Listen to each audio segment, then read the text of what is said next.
ADA Universitetində 14-cü karyera sərgisinin açılışı olub. Bankçılıq, texnologiya, energetika, hüquq və turizm sahələrində ADA Universitetinin tələbə və məzunlarına mövcud iş və təcrübə imkanları barədə məlumat verilib.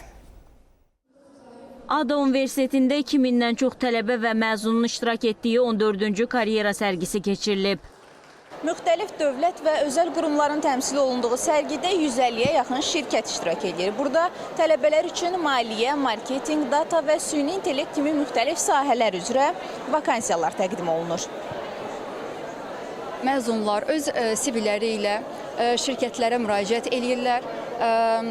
Şirkətlərdə olan vakansiyalar, təcrübə proqramları haqqında məlumat verilir. Şirkət öz istiqamətləri haqqında tələbələrlə müzakirələr aparırlar və bunun nəticəsində karyera sərgisindən sonra tələbə və məzunlar əksəriyyəti işlə təmin olunur. Özəl şirkətlərdən əsas vakansiyalar əlbəttə ki, IT üzrə olur, nəqliyyat üzrə, daha sonra konsaltinq hissəsi, audit üzrə. Gənc kadrlar öz ixtisaslarına uyğun vakansiyalarla tanış olublar.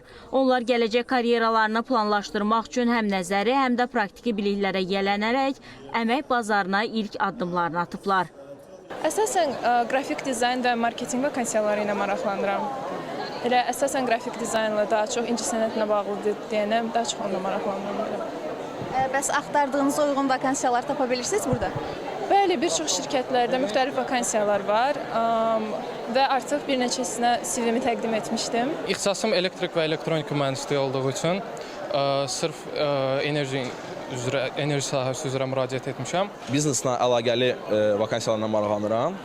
Satış olsun, marketinq olsun, konsalting kampaniyalarına maraqlanıram. Universitetin karyera xidmətləri şöbəsinin təşkilatçılığı ilə baş tutan bu geniş miqyaslı layihə həm də karyera hazırlığı həftəsinin yekun akordu kimi yadda qalıb. Lalə Allahverdiyev və Elvin Qəhrəmanov, Röya Qarabağlı, AzTV xəbər.